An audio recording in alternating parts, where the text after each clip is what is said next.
Happy Tuesday and welcome to another edition of the Outstanding People Podcast. I'm your host, Slade Abasroor, and I am super excited today. And if you're a foodie, you should be excited too, because our guest today is Executive Chef James Aptakin. He is a mover and shaker in the culinary world.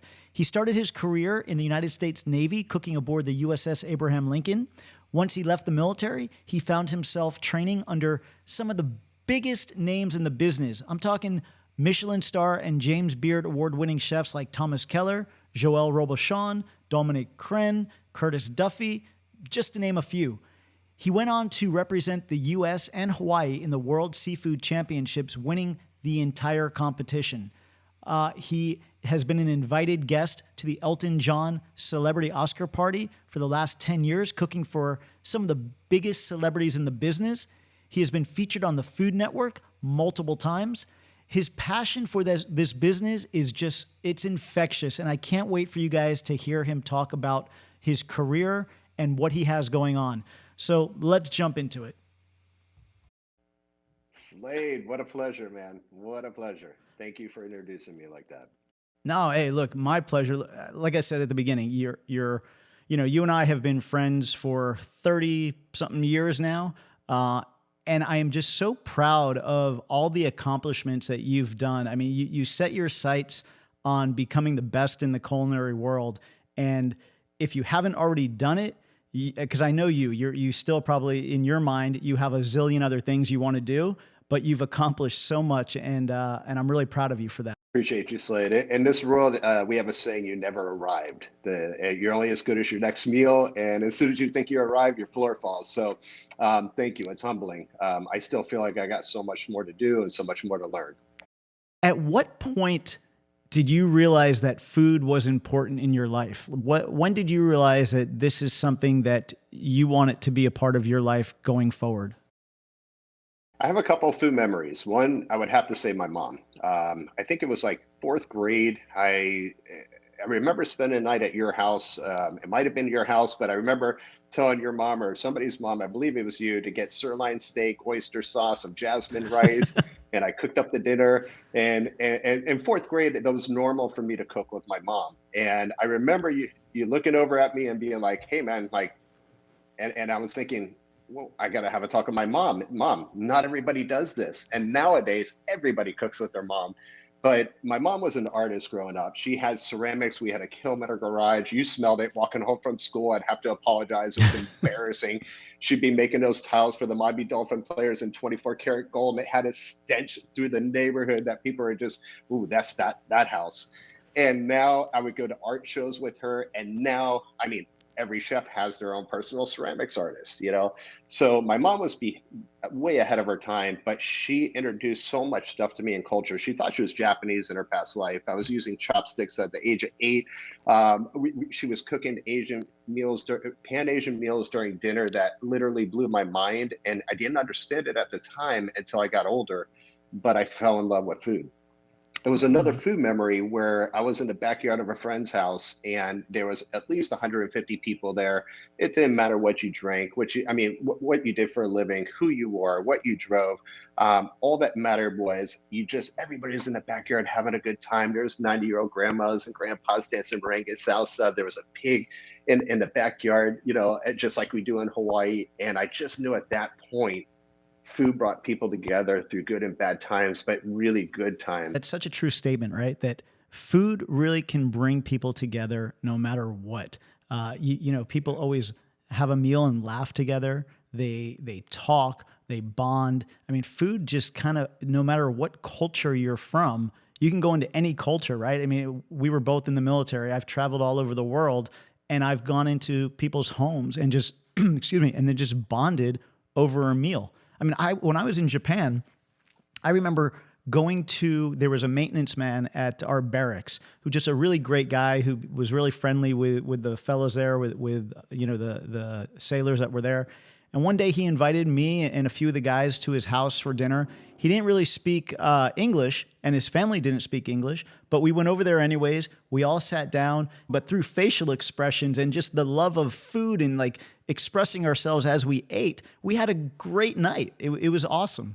It's funny you said that because traveling the world, and we'll get to the Navy aspect, of how that changed a lot of our lives. But you can learn so much more about people through food and culture than you can any history class that hands down. It's the DNA of like where they come from. You understand it, whether it's the North, the South, the East, the West, what region you're in. Just because you're in, let's say Japan, doesn't mean all the food is the same. So I found food as a way to connect with people and their stories. Speaking of the Navy, let's kind of get into that because I would imagine cooking for 5,000 sailors on an aircraft carrier is a lot different than cooking for somebody in a Michelin star restaurant, right? But so what was that first experience for you like when you went into the military? You were a cook in the military, so it kind of gave you your foreground to learning this business. What was that like when you went into the military and you're on a ship cooking for that amount of people? Slade, it's incredible. It shaped who I am today. I remember I got top of my class and we tried to do the buddy system. I wanted to go to Akuska, Japan so bad to be stationed with you. And that didn't happen. But I got to pick a small ship with 6 people or an aircraft carrier. And I thought, the people who do bad on the test go to the aircraft carrier. So I'm going to pick the small ship. I don't know his name today, but he said, get your feet wet now and everything in your lifetime will be a cakewalk. I wish I could think of him now, but I pay it forward. And I tell anybody out there who's willing to take 2 roads, don't take the easy road. Trust me on this one. We were cooking, it was up to 6,000 people actually, Oh, but wow. it was incredible because if you were doing, let me not go into detail. It was being part of something bigger than all of us. Sacrifice, teamwork. You understood that it wasn't about you, it was about your team, and you were feeding people and you were part of something that was unique and special. But we would do 7 days a week. You remember how it was. If you were out to sea and we were in, Bahrain, we were 7 days a week. We were doing 15, 16-hour days. Then they would do a white glove inspection and we'd come in and we'd have to stay another hour. And we were just like, ah. But Yeah, it because taught not us only that, this. you're not only cooking for 6,000 people, you're doing that 3 times a day, which that's insane to me. Like It's when do insane. you sleep? Do you sleep? I don't even know. Do you sleep?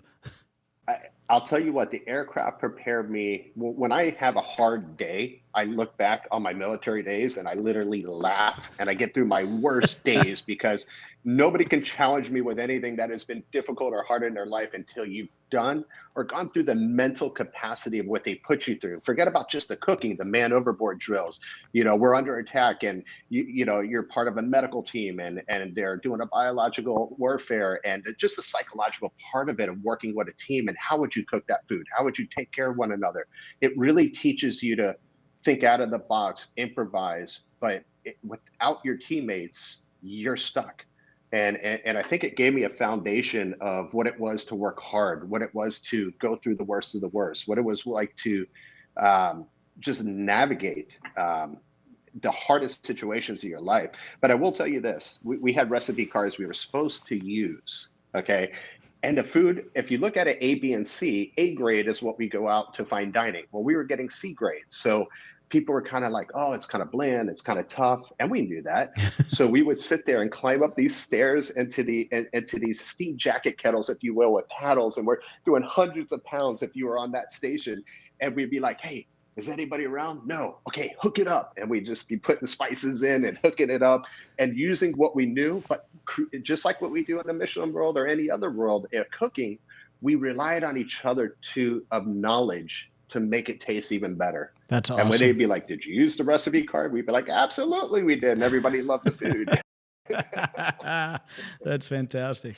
So you're going through the military. You make the choice that you're going to get out of the military, and then you go to and correct me if I'm wrong, but you go to San Francisco and you start immersing yourself in the hotel scene there. And what was that like? And then how did that experience then kind of shape your career, and what did you learn from that? So it was a Sheraton hotel and actually Concord, California, near Alameda where I was stationed. And I wanted to get into that life so bad.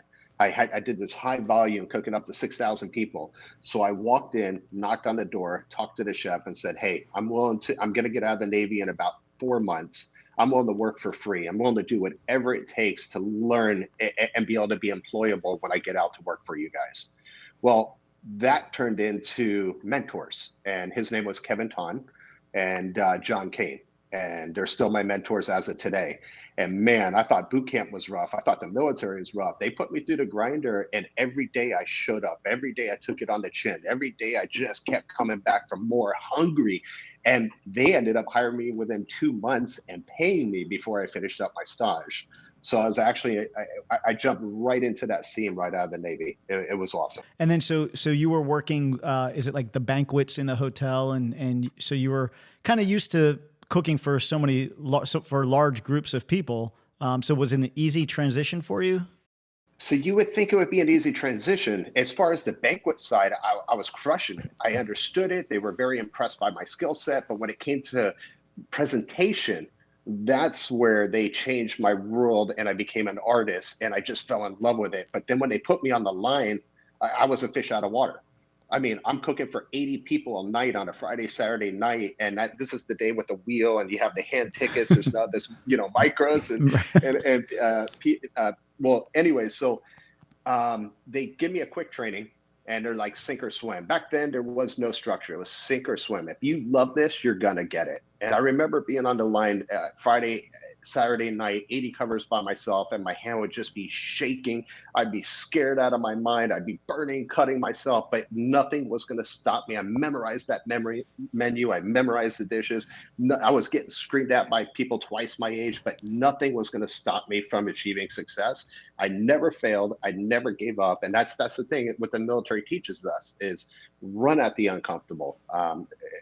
Take that challenge on and persevere through the worst of the worst. And I just fell in love with it. But I would say my training on the line was not what today's world of training is. Well, you had mentioned something which I want to touch on because I've never seen anybody present meals the way that you do. Where did that come from? Because it was amazing. And even like, if I look back then to the stuff that you're doing now, I thought back then was cool, but now you're just blowing that away. So how did that come about? Where did you learn presentation from? Back then, there was very few books. I think there was only maybe 2 books out on the market, and I read it cover to cover. But reading a book and doing are 2 different things. And I was so lucky that Kevin Ton from Thailand, that was his specialty. They do fruit and vegetable carving. And he took me under his wing and he taught me everything he knew. And just like my mom is an artist teaching me all the ceramics, you take what you know and you take your passion and you break boundaries and you always be curious. And I just kept pushing and pushing and pushing and pushing. And you know how they say, if you find something you love, you never work a day in your life. Every day for me was going in there with a brand new canvas and trying to figure out, how can I push this boundary? How can I make this look better? How can I connect this? If we were going to Hawaii, I created Hawaii landscapings. And this is in the military on an aircraft carrier on the buffet because it's about morale. And if we were in the winter, I would take mashed potatoes and do like a skiing scene, and just get people excited, make waterfalls with water and ships and everything out of fruits and vegetables. But then that translated into, how do I do that on a plate? Or how do I do a focal point on a buffet where people go, because people eat with their eyes. And I would say that is probably one of the biggest passions I have in this cooking field. They don't call it culinary arts for nothing, but I really took the art. I'm a true artist. I'm an artist. You definitely are. No, you definitely are. I mean, it's really cool to see how you blend the world of cooking with artistry. And I don't know if that's something common amongst, a lot of chefs, but you do it really well, my friend. So you go from, you're in the hotel scene, you're doing these banquets, you're learning the artistry of garnishing and doing, these sculptures.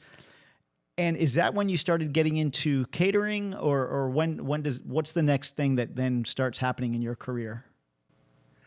So I remember, I remember being at that Concord Sheraton that I fought so hard to be a part of, and that translated into going into a casino.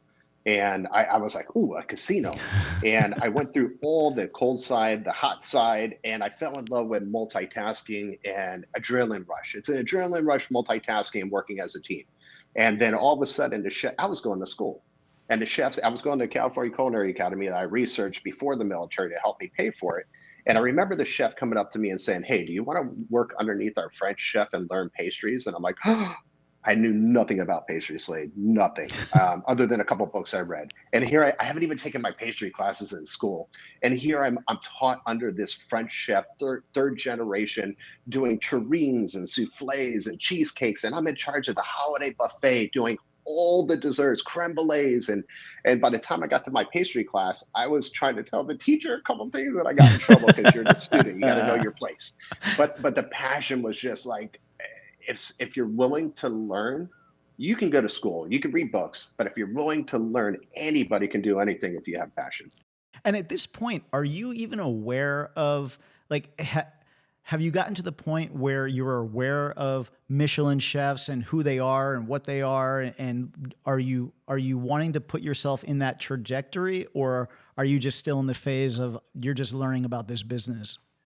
Well, it's kind of funny because I had two roads to take. I'm going to school now.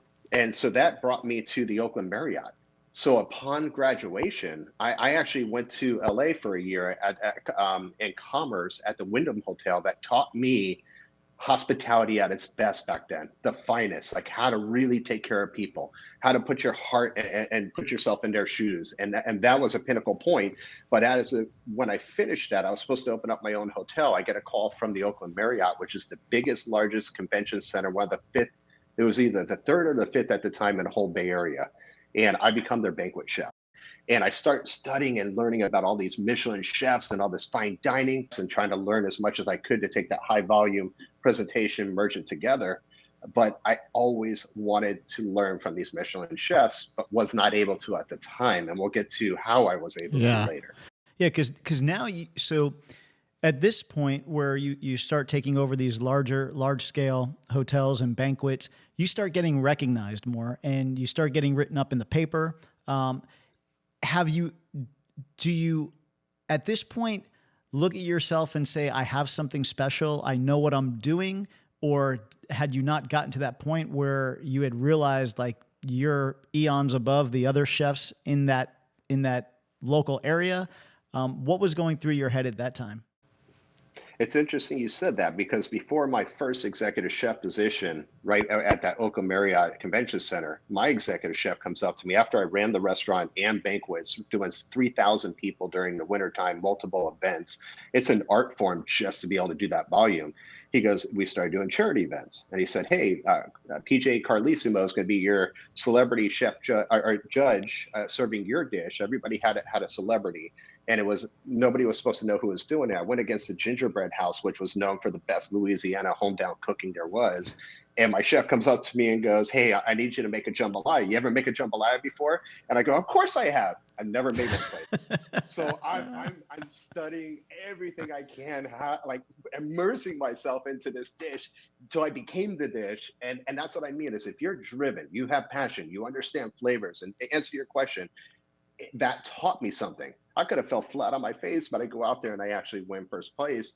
She sees me and she gave me the look like, I can't believe this. And I said, isn't it all about passion? And so as of then, I knew I had a gift with food and knowledge and how to put chemistry and flavors individually and each dish standing on its own or component standing on its own to create layers of flavor to be the whole storytelling of the dish, if you will. Isn't that interesting how, from people that I talk to, successful people that I talk to, it's always that, and myself included, like when given the opportunity to do something, even though you're scared shitless, right? And you don't have the experience to do it, you just say, okay, I can do that. And you just tell whoever it is, yeah, I got this. No worries. But inside you're dying, but you have the confidence that you'll figure it out and you'll make it work. And I think that's what separates, successful people from the not successful people, is that taking that the willingness to try and the willingness to have confidence in yourself to say, hey, I'm going to do this and I'm going to do it the best of my ability because I refuse to fail, right? I refuse to fail. And I'm just going to go forth with everything I have. And I'm going to make it work no matter what. It's so funny you said that because I have this saying in this business, I don't know what failure tastes like. And I'm waiting for it. I know that it's going to happen. Like I've come to conclusion that it's going to happen. Brace yourself for it. But because I don't know what it tastes like, and I'm more scared of that than going head to head with something I've never done in my entire existence, I won't allow myself to Well, fail. I mean, It's weird. is there, you know, not to get deep or anything, but really, is there such thing as failure? I don't think there is, right? Because no matter how things go, you're still moving forward. You're still learning from it, right? It may not go exactly the way that you wanted it to go, but you just go a different avenue and you still make it successful. And that's learning, right? That from, you know, you'll always have a vision of how you want to do something, whether it's in the culinary world, whether it's in the television world, no matter what it is. It may not pan out exactly how you wanted it to be, but if you could still make it successful, then it's not really a failure, right? It's something that you're learning from and you're getting better from it.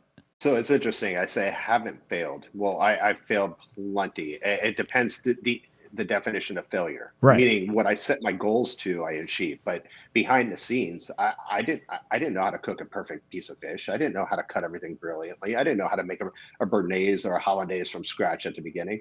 So I always tell my cooks and chefs alike is failure is success. If you mess up enough, you become the expert.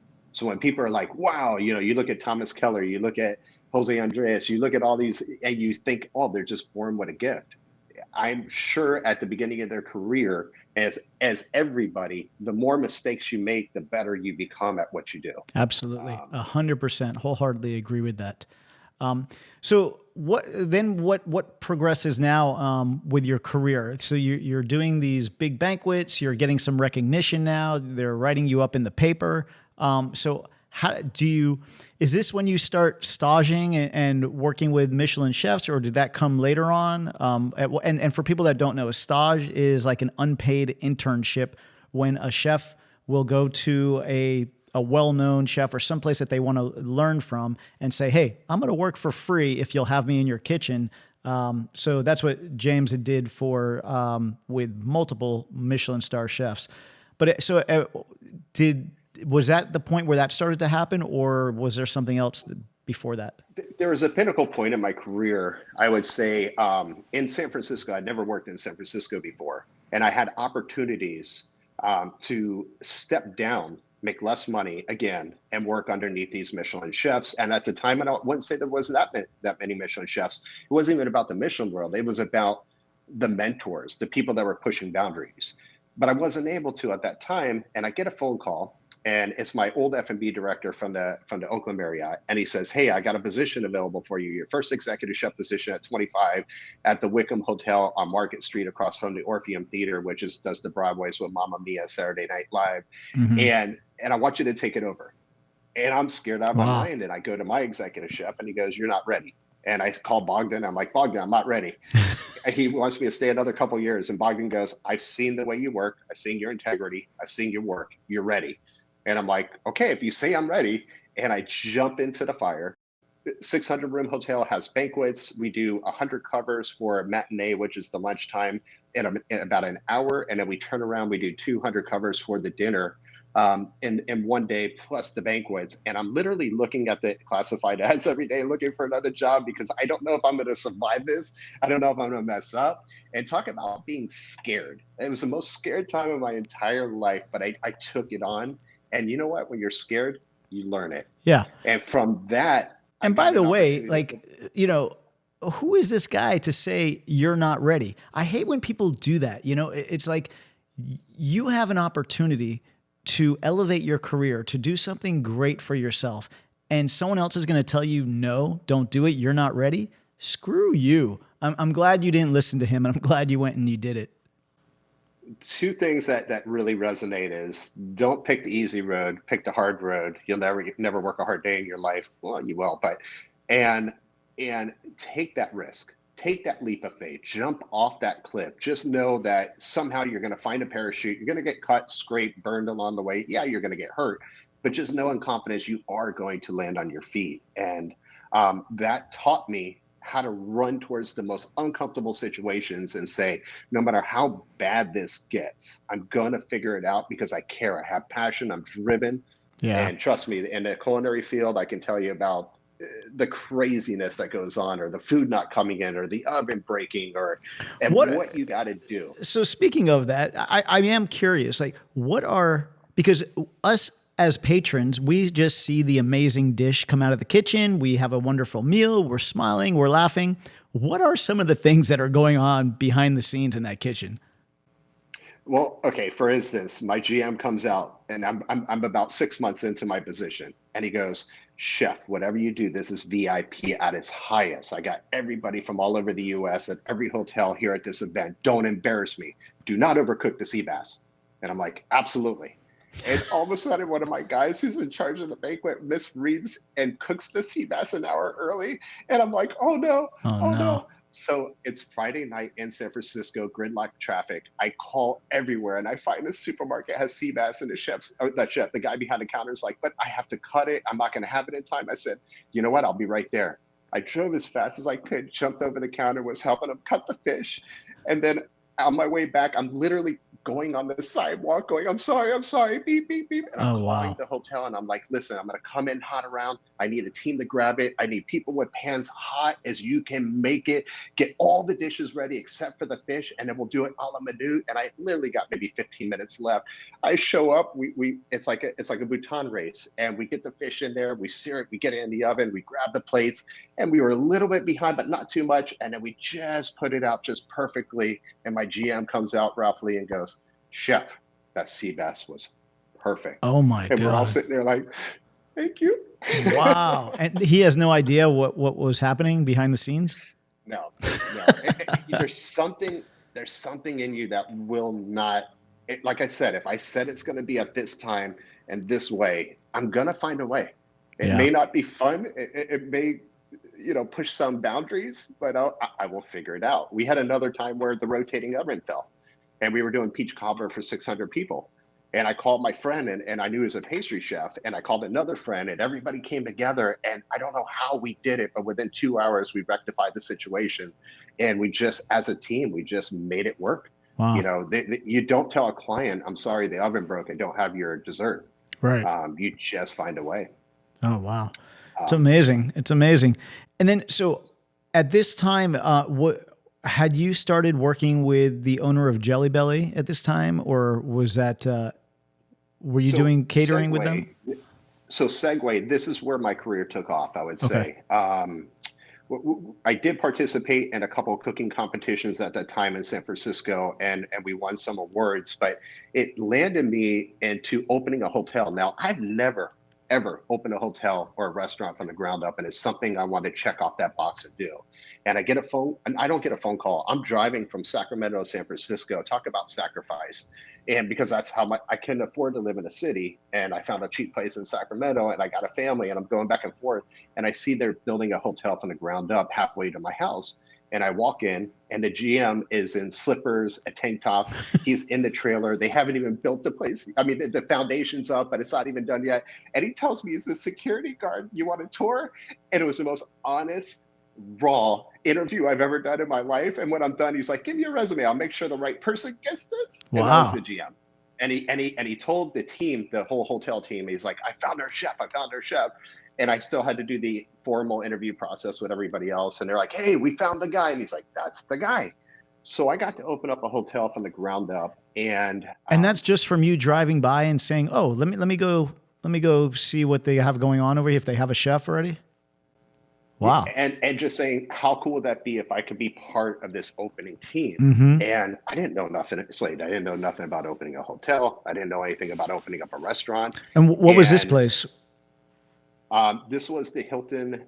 Right now, it's close to Napa. So if I had to define the area, it's in the Napa region. Oh, nice. And we built it from the ground up. And it wasn't designed to do what I do, but coming from the background, they just let me do whatever I wanted. And we started doing catering.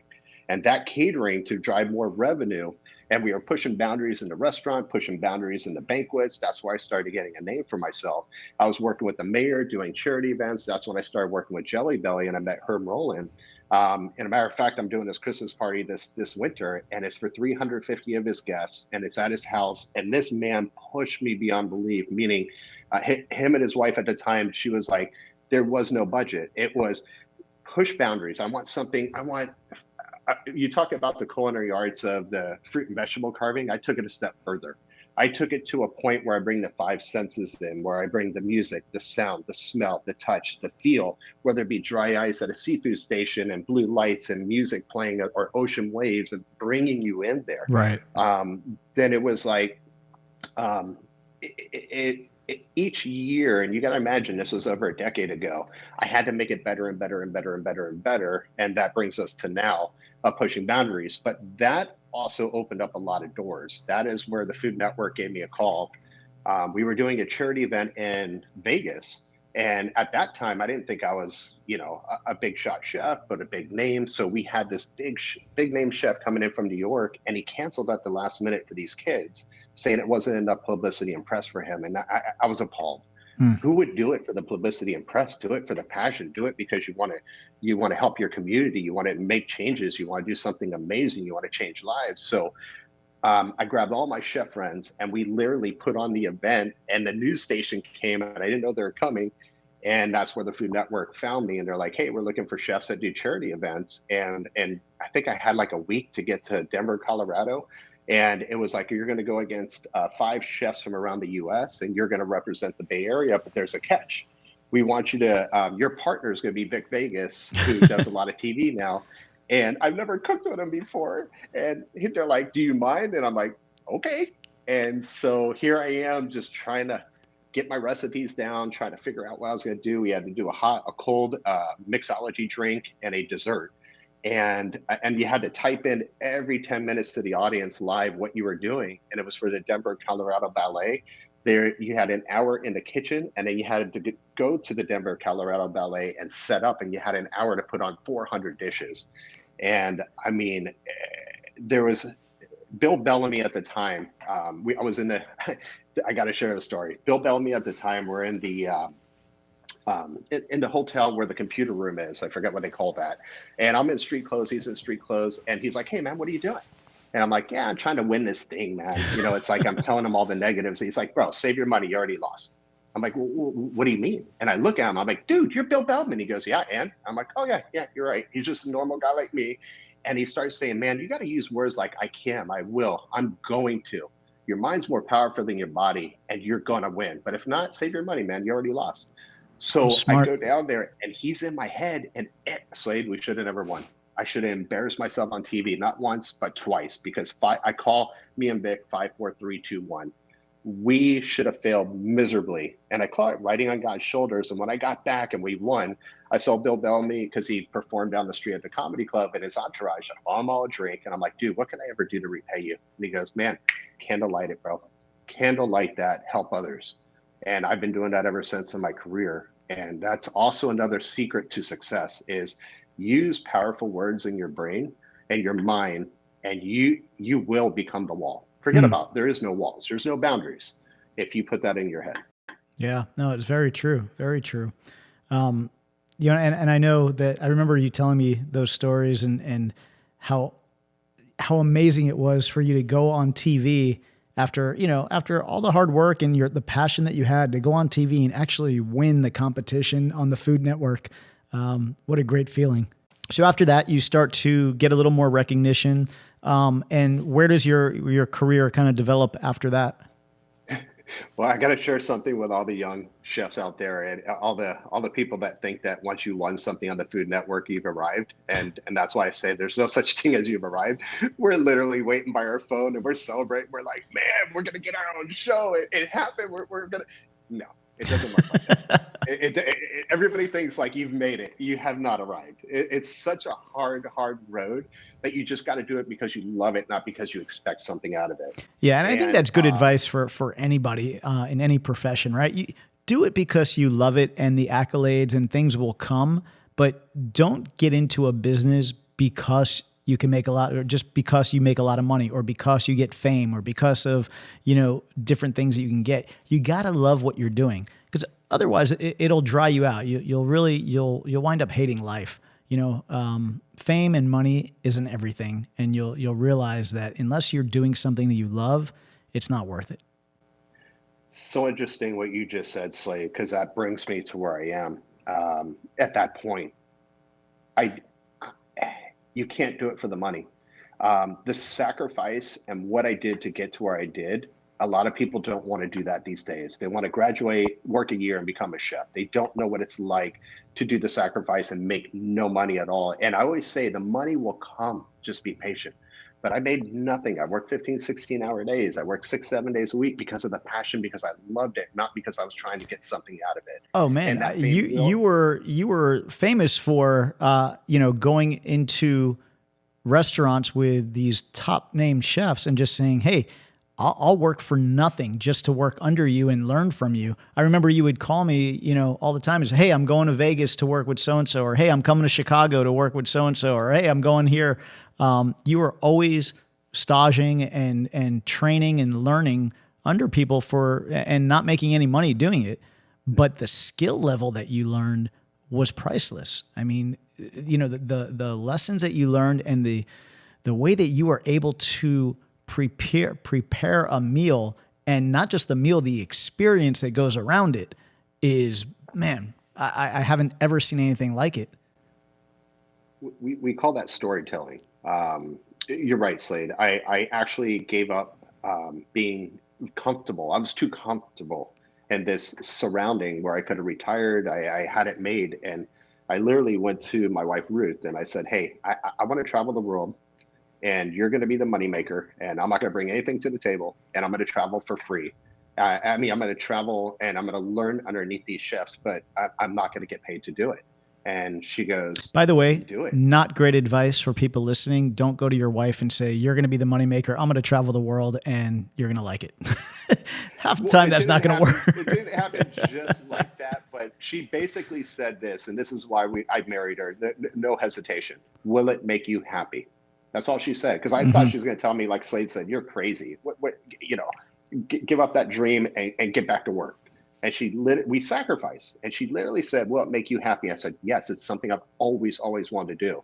So I find myself knocking on the doors of Joel Robuchon, Thomas Keller, Rick Moonen, Alex Strada, who's an unsung hero. You don't hear a lot of him, but at the time he was pushing boundaries at the Wynn Hotel.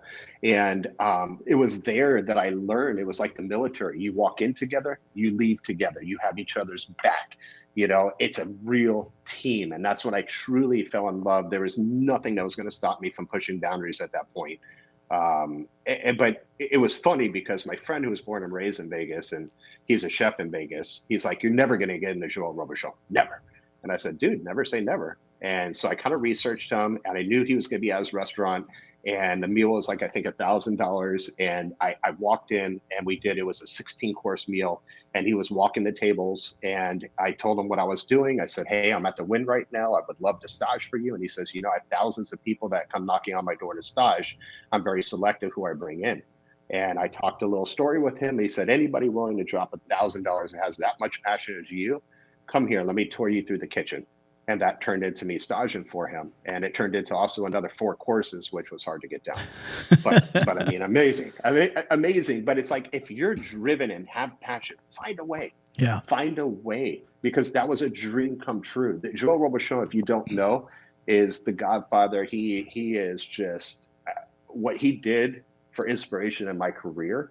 And to actually eat and breathe and be a part of his magic at that time was unheard of. It was just, I'm still in all over it. And he's since passed, is that right? Yeah. So, I mean, wow, amazing that you had the opportunity to go and meet with him and stage under him and learn from him. What a blessing. When you talk about a dream come true, I could have stopped right there, Slade. It would have been amazing. Yeah. And then, so who were some of the other chefs that you said you worked? Thomas Keller, and who else was it that you did some staging with? Rick Moonen, Alex Strada, Joel Robuchon, Curtis Duffy. We'll get to that. Grace, which you know very well. Just truly, truly, truly amazing. And these are all like Michelin star, James Beard award-winning chefs. I mean, these are high high level chefs. And so did you just kind of went to them and not knowing them, right? You just kind of reached out and said, "Hey, I'm here. I have passion. I want to work with you." Yes, and here's the thing, and there was no formula. Nobody said, "Here's what you do if you want to do this." I look back now, and I did it because I was stubborn, and this is what I wanted to do, and I was going to find a way no matter what. But if you get into one, start small. Get into one. I got into the Caneros Inn and the farm in Napa. I didn't talk about that. I spent 3 months there, and they didn't have a Michelin. They didn't have a And for James people that Beard, don't but know, what is the farm, and explain that. it's the Caneros Inn, and now it's well known in Napa or Sonoma, sorry. And the farm is just an amazing restaurant. They were going for their Michelin star at the time, but everybody who worked there came from. It's called the French Laundry, Thomas Keller. Hmm. So the brigade was run exactly like that. So before I was able to get into one of Thomas Keller's places, I learned his brigade and how he ran things. And you don't just put anything on the cutting board. It's sacred. There's a way to cut the tape. There's a way to do everything. It's very precise. It's kind of like the military. It's very structured. You don't go deviate. You don't go out. You work as a team. So the military really prepared me for a lot of the discipline that I went into in these kitchens. Now, Slade, you gave me all these accolades. Oh, you won these awards. You ran hotels. You did all this stuff. And they asked me to cut chives. And this wasn't even Michelin place. They asked me to cut chives for service. And the chef comes over and laughs and says, "Hey, this guy wants to learn our way." And I asked him to do chives, and everybody's laughing because they weren't all with a ruler and the tip of my knife. And I didn't go through them. And they weren't Really? all even and perfect. And in my world, time is money, right? So I'm just trying to show them that I got you. And I have never been so embarrassed in my life, but I learned that cutting chives for 40 minutes to an hour, it's okay. Hmm. Maybe not okay in some worlds, but it's okay if that's what they want.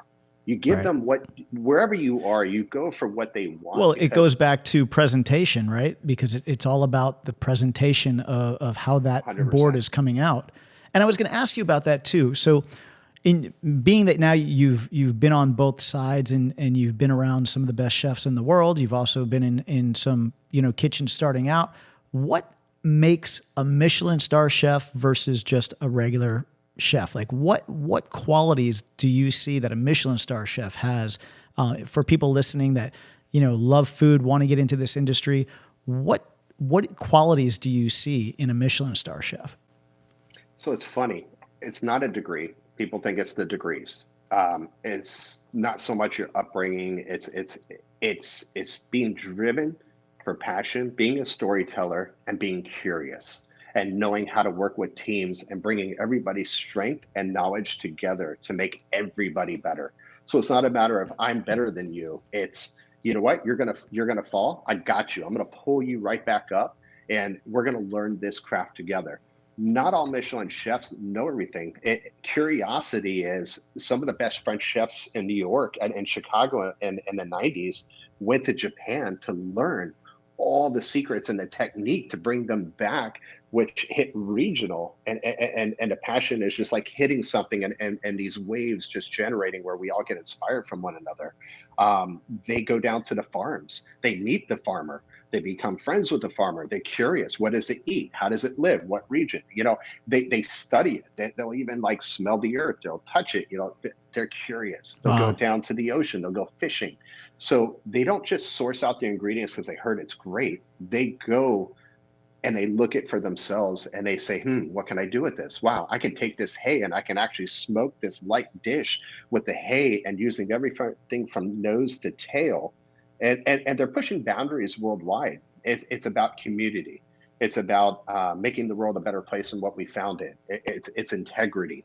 Um, Yeah, you so know, it's not it's just it's about responsibility consumption, as it's well. about sustainability and Sustainability, yeah. 100%. It's responsibility and sustainability, and doing everything as an artist and a storyteller. And I think that's where a lot of them, as an artistry and teamwork, come in, is storytelling, telling a story, whether it be taking care of your community, taking care of our oceans, taking care of the land, taking care of the earth, doing everything responsibly, but also as an artist, putting on a plate and telling you where the products come from and presenting it in a way that is euphoria. It's something you will never, ever forget. A lot of people eat to live or live to eat. I like to say if I ask you what you ate 10 years ago, you can't tell me, but there's an experience that all of us have had, whether it's from childhood 30 years ago or whether it's now, that everybody can resonate and go, it's how it made you feel. Absolutely. And that's something you will never forget. Well, I mean, and that's a perfect segue to me talking about you coming to Chicago. When I was living in Chicago, producing the Steve Harvey Show, you had called me and told me that you were going to stage with Curtis Duffy at his restaurant in Chicago. What was the name of his restaurant at the time? Grace Restaurant. At Grace. And Grace and Curtis came from Alinea, is that correct? Alinea, which was rated the #1 restaurant in the entire world. And I'm not a foodie. I'll admit I'm not a foodie. And you said you wanted to go to this restaurant. My wife is a huge foodie. She wanted to go to this restaurant. I was like, all right, I'll go with you guys if you can get us in, but you can't even get a reservation. And you're like, well, let me see what we can do. So long story short, the three of us get into Alinea, and man, it was one of the best experiences of my life. I mean, just the courses and the presentation and remember the cotton candy balloon that floats at the table, and the fact that when we just the attention to detail when we sat down at the table and you were like, oh, I forgot my phone's almost out of battery. Somebody heard that and rushes over a charger to the table so that you can charge your phone, and just everything about that experience. I mean, you can see why it was rated the #1 restaurant in the world. And I'm always grateful and thankful that we had that experience together. That was really a lot of fun. And it goes to what you were saying about, I don't remember what I had for, breakfast yesterday, but I will remember sitting down and having that experience with you and my wife. It was just such a fun time. That's what it's all about. Curtis Duffy was the chef de cuisine for Alinea, and then he ventured out and started Grace and rose to the top at a 3 Michelin. There are only 3 Michelin at the time, and it was them too. And so it's being driven for passion. One of the funny things that I remember is that even that you were at a great point in your career, you were well versed in your art, in the culinary scene. I remember you going to Grace and you were working there through the day, and the stories you would tell me when you came back, because you were staying at my place. And what was where they asked you to cut the, what was it where you had to cut the thing? There was like ham. The ham, yeah. and you were like, okay, but there was like a certain way you had to do it. And even as experienced as you were in your career, it's still something that you had never done before. So you're constantly always learning. You walk in and you don't want to disappoint anybody. You want to show them that you're one of them. And when they ask you to do something, you don't want to say no. And so I just remember like running to the locker room and opening up my YouTube and being like, okay, yeah, I remember this. Okay, I remember this from culinary school. I remember this from this. Oh my God, you're YouTubing how to cut the ham? Refreshing my memory. Fantastic. Because I know how to cut Iberico ham, but I didn't know how they wanted it and off the bone clean. And it is so expensive, Slade, that you don't want to leave any meat on there and you want to do it right. Right. And so for people listening that don't know, we should probably explain that, because it's not just a typical ham that's on the table and you're cutting it. This is like on a special hanger, and it needs to be cut up the perfect way. And it's like very, very, very expensive to have this knife, the slices. And I've never taken one off the bone ever. I mean, I don't know anybody who's ever done. And so when I got through my first one, and I'm trying to do it as quick and fast as I can, so I'm not that guy, they're like, oh, good, we got 6 more for you. And I'm like, wow. Oh. So, but you know what? Give me an Iberico ham, I'll break it down for you, and that's how you learn, Yeah. Run towards the uncomfortable, embrace the uncomfortable, learn. There's no shame in that. Yeah, absolutely. Absolutely. It's amazing, the experience that you get from that. And I was so proud of you too, because, at the time you were an executive chef and you had an amazing job. But still you took the time to go work for free underneath Curtis Duffy and learn his ways, learn from his team. So you never stopped learning. And I think, were you in Hawaii at that time? I was. And then you flew to Chicago, when right? I first moved yes. And then what's real funny before I'm going to deviate back. Sure, sure. There was a time before, right before 9/11, you were in New Jersey, and I came out to visit. And Daniel Boulud is one of my mentors. He's one of my pillars in this culinary world. And I'd studied him, but never eaten his food. And it was a dream come true. And I remember calling you from the restaurant. I was on course number 6 out of like 14. And I'm thinking, oh man, I'm going to miss the next course. And when I come back, they moved my chair, they got my napkin, and the next course, I didn't miss a course. And I was like, how did he do that? Daniel Boulud comes out on a Saturday night, full dining room. And I called him and said, hey, I'm a chef from the Bay Area and I'm coming in as a guest. I would love to meet you.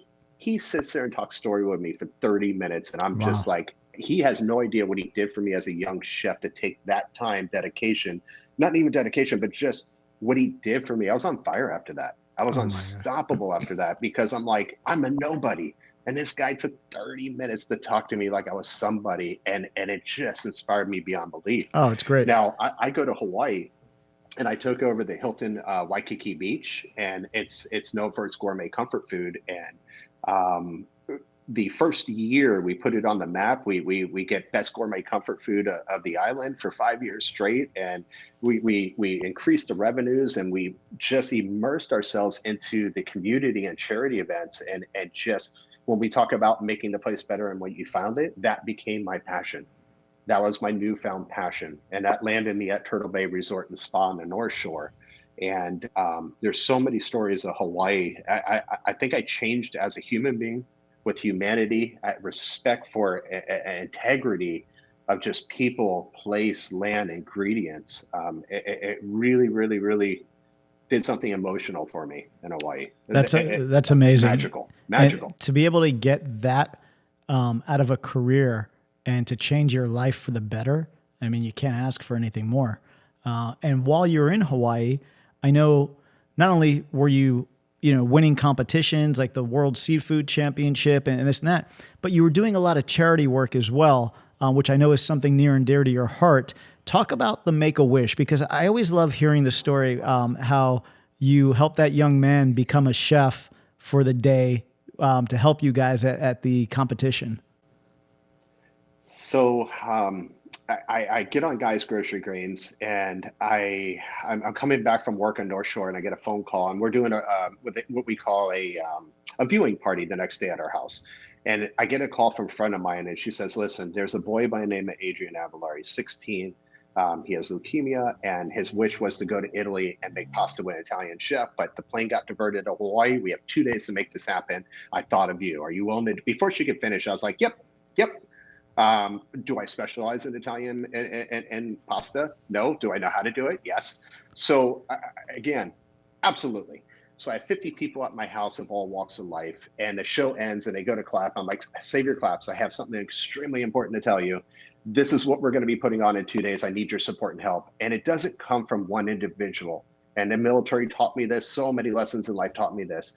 There was somebody at my thing who was a professional opera Italian singer. I'm like, yes. Another person had props of Italian stuff for catering. And I'm like, yes. Another person's like, oh, I'm going to create this koa board that's courage and strength. And we're going to, sign it for him. And this is part of Hawaii, by the way, the koa. And I'm like, yes. So literally everybody came together. Somebody made the menu. Somebody created the ambiance. There's from world famous gelato in Hawaii, made gelato spaghetti for him. He's like, I'll do the dessert. Make a long story short, the family comes in. I toured them through the hotel. We have a room set up. We're playing opera, classical Italian music. It's his whole family, his brother, and we have a chef coat for him with his name on it that, again, somebody had made for him, donated that. And he comes into the kitchen. He thinks he's just going to make a pasta and go home. Well, we make 3 pastas. We make ravioli, we make gnocchi, we make a spinach fettuccine, we make ricotta from scratch, we make all the sauces from scratch, we make the salad, and we're spending 8 hours doing this. And he doesn't realize that we had a cookbook with all the recipes, everything done for him, but he doesn't realize all this. And I mean, it was so much fun. And then all of a sudden they're like, thank you, this was amazing. I'm like, no, wait. You're like, we had a private room set up upstairs. And when they walked in, There's Kiana Luna singing Italian opera. Wow. There's candles on the table, the room's set up, and Adrian and his mom start crying, and I'm like, oh my God, what did I do?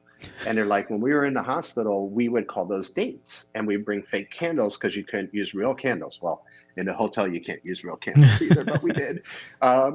And it was a magical moment. So creating things for people, you never know what you're doing and touching them. And we could have just stopped at the candle. And we have this fabulous Italian dinner that he helped us cook, that he learned how to cook. We do the Italian gelato, spaghetti gelato, they call it, for the dessert. And then at the end, we did a graduation where we had a master Italian class, graduation certificate made up for him, framed. We had a signed apron. We had all these gifts for him. And I mean, at that point, it took everybody to come together and do this.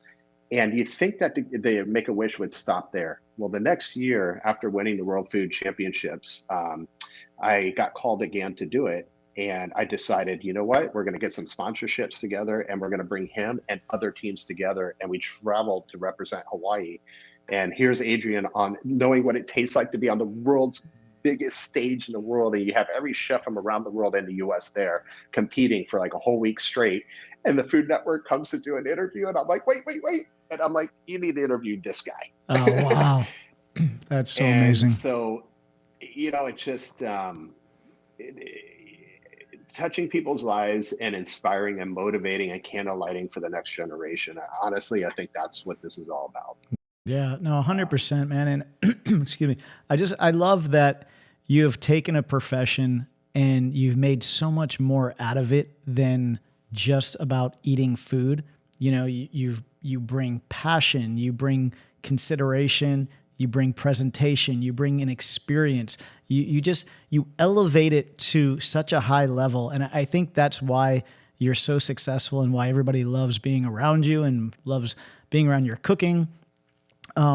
So after Hawaii, you got the amazing opportunity to come back to the States and become the culinary director for 3-star Michelin chef Dominique Crenn, which, I mean, what a huge honor that is, right? To culminate everything in your career and then to be the culinary director.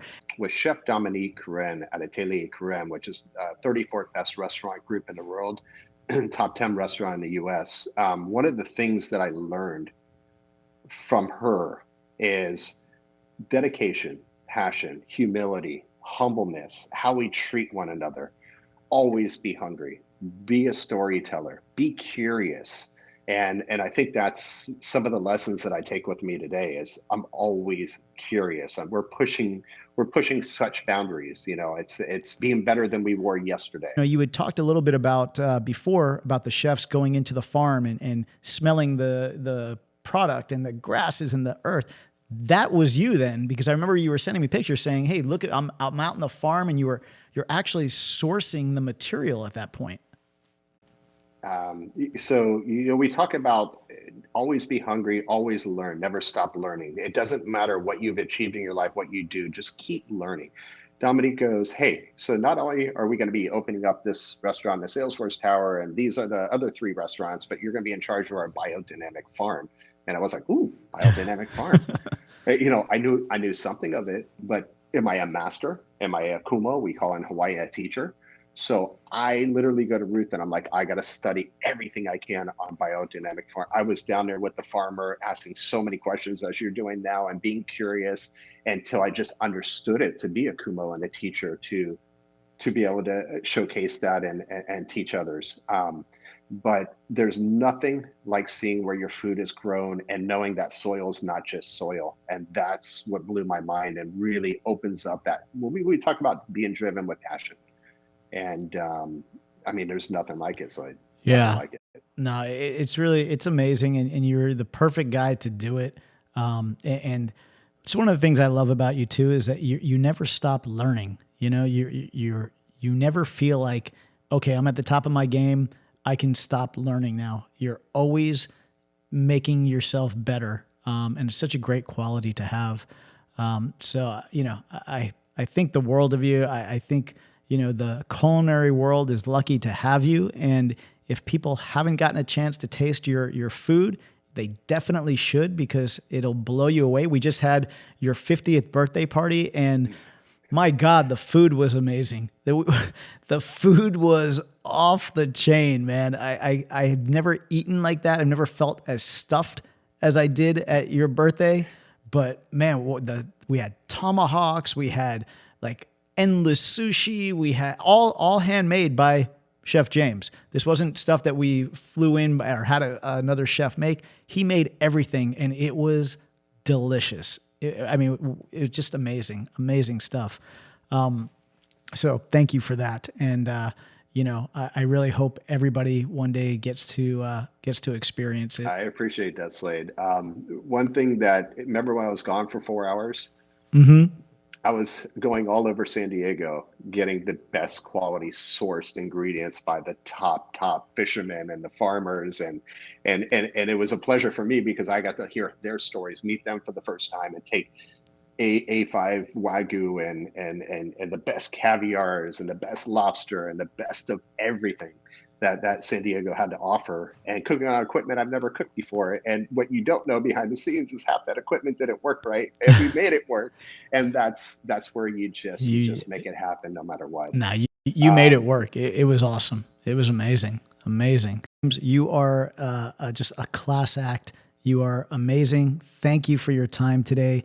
Your story is so amazing. You have done so many things in the culinary world, so many amazing things, and your growth is really what I'm taken with, from your start in the military to your, working under some of the biggest chefs in the world for free just to learn, and then giving that back to the community and your charity work. You're really an amazing guy. Thank you for your time, and, thank you for your friendship. I love you to death. You're the best, man. We'll talk soon. Love you, Slade. Thank you. An honor being on your show, man.